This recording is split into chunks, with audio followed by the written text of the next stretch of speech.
Hello everyone and welcome back to another video. In today's video, we are going to be ranking all Bo1 maps worst to best. We did this a couple months ago with all Black Ops 3 maps. I thought it was time for the Bo1 maps. A couple factors. Number one, are we including the World at War remakes? On the Moon DLC, whatever it was called, they released Nacht, Verrückt, Shirunuma, and Doris remade on the Bo1 system with Bo1 guns, and occasionally some additional features. We are going to be including them in this ranking. Number two, what are we ranking them off? If they have an Easter egg in the map, some of these maps don't, but this map is the first game to have a full Easter egg quest. Number two, the gameplay in general, I think that's pretty simple. The gameplay, we're not really ranking off a story, more off of enjoyment and gameplay, and if the map has an Easter egg to an extent, but I give it some credit because this is the first game with main quest Easter eggs. Number 10, Nacht. What can I say? It's just Nacht remade. Has the least stuff. I did like that they replaced the flamethrower with the thunder gun, but why the hell is there only the perk meal kick? Add a different perk, please, brother. Honestly, if I'm going to be playing Nacht, I'm either going to Black Ops 3 or I'm going to bare bones Nacht. Rarely find myself playing this specific remaster. And I don't know about you, for me personally on multiplayer games, whenever I barely have them, if I go down, it's just an endless cycle of me buying meal kick, getting a meal kick gun, bro. But it's just a paradox that must be broken, brother. And that's not why I don't play this map. But I'm half joking there, but it just has the least stuff. Number 9, Shirunuma remade. I'm not gonna lie, most these early rankings are just the remakes, so I don't have much to say for Shino. I mean, it's just remastered Shino. Verrückt, once again, just a remake. Not sure how to feel about them adding the Winter's Howl, but I think I like this version of Verrückt the least. No, wait. I think I like this version middle, World at War favorite, and Black Ops 3 the least favorite on Zombie Chronicles. BO3's version not bad, but I prefer World at War version over. And then finally, the last remake, number 7, Doris. Again, I'm sorry for these first 4 rankings being very dry. It gets better from here, in my opinion. But they're just remakes. I did like how they added no Wonderwaff glitch. There's not a Wonderwaff glitch in this map.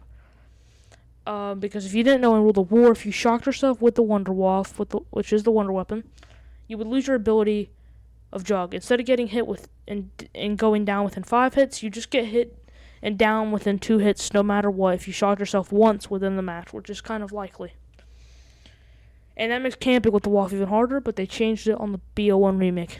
Number 6, Call of the Dead. Now we're into the actual maps here, and don't get me wrong, I do like this map. But one thing about it is high rounded can be a hard challenge, past 50, and I do like my own challenges.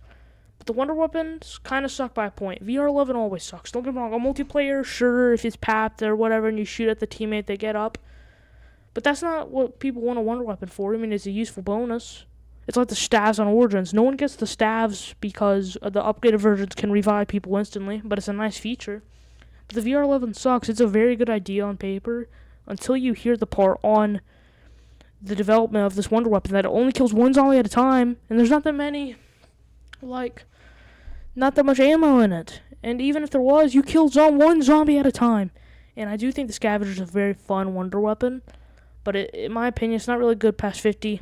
Honestly, I don't even mind having to run PhD. Something I do really like about this map is George Romero as the mini-boss. It was a unique and cool idea we had never seen before.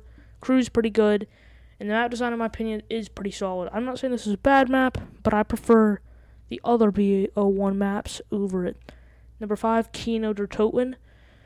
Don't get me wrong, this map is good, but I think it is a little overrated.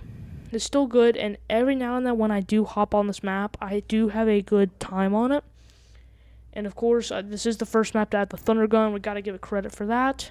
And, I think this is a nice map if you're just wanting to chill and play zombies and get to an average round or high round on Black Ops 1. Classic map also. But in my opinion, it is a little overrated. Still good, though. Number 4, Shangri-La. Now, this map is very challenging, but I do love some of the features of this map. Like the boss zombies, for example. The napalm zombie is slow and it walks, and then when you shoot it and you kill it, It explodes, which can be utilized as a fire/explosion trap on the zombies. And then the Shrieker will kill zombies instantly, and it runs really fast at you.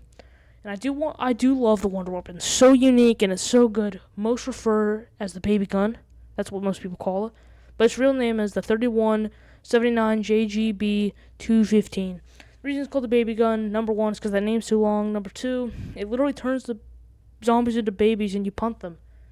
Pretty sure the only Wonder Weapon that doesn't actually do damage to them, but it makes the zombies literally, you can just run into the zombies. And I think I like the Bo1 version of Shang more than the Bo3 version. 5 is number 3. I do like this map. It's a solid, healthy challenge map. And the Pentagon Thief is one of my favorite mini boss zombies in the mode. If I'm correct, this map had the first buildable trap, which is very influenced. It's very good for future buildables. The Winter Tower Wonder Weapon is shit, but it is a kind of cool idea where you shoot it and then you knife and it breaks or whatever. I actually like this map design a lot. I think it's the first vertical map to an extent. There has technically been, by how I'm about to explain this using my logic, there had been vertical maps, but I think this is the most vertical out of all of them using the elevator. Okay, you know what? Scrap that idea. I don't know what I'm talking about here, but I liked using the elevator because you have the top floor where it's with spawn, and you go down a floor to the war room where most people train. Everyone trains there, in my opinion. I know the high round strat is you build the trap near Quick Revive or something. I've never done a high round on this map, and then you have the basement with power. Also, this map introduced one of my favorite power-ups that I think they should have brought back in more maps, the Bonfire Sale power-up, where Pack-a-Punch only costs 1,000 points. Now we're in the top 2. There's 2 maps left, Ascension and Moon. Here we go. Number 2 is Moon. I love the setting for this map. If you didn't know, this map was actually going to be Paris, if I'm clear. But I'm honestly kind of glad they made a Moon. A Paris map would have been great. I would have loved it. But I think it made people remember this map so much more as you were literally on the moon. A great finale to finish out the game. And I do hate the cosmonaut at times, but it is pretty cool. And I like, if your friends haven't been on in a long, long time, it will put the name of it. That is very cool.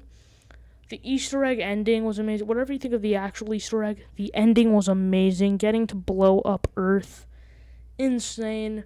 I actually like some of the steps. Now, some of it, nah. But in the wave gun was really cool. A very powerful Wonder Weapon that you can make like a rifle, or you can make it into dual pistols. Which version do you like more? I actually like both kind of equal, but I think I like the rifle one more, where it's connected or put together. And then finally, my number 1, you can see it coming if you do some math here, Ascension. This is my number 1 pick. I do actually like the mini-boss zombie monkeys instead of hellhounds or whatever. Even though they can be annoying, I do think it throws you out of rhythm to provide a healthy challenge because it does give you the maximum reward. If I'm correct, if they don't touch the perks at all, if I'm correct, you can get a free perk if you don't let them touch the perks. This was the first Easter egg of all time. Well, it's not the best one. It at least made the first Easter egg. This map gave us PhD Flopper. I feel like training was invented on Shinonuma, but this map really popularized the idea of training instead of just camping or running around, specifically having a strat where you hoard the zombies and then shoot with the thunder gun or use the Gersh. Yeah, of course, like I said, the EE steps were very questionable, but this was I like how this map, instead of using the Bowie knife, was the sickle. That was pretty creative, since this map does take place in the former nation of the USSR/Soviet Union, and the Gersh grenades, in my opinion, were goated. And I also like the Matryoshka dolls. But if you enjoyed this video, let me know your ranking in the comments below, and I will see you all in the next video.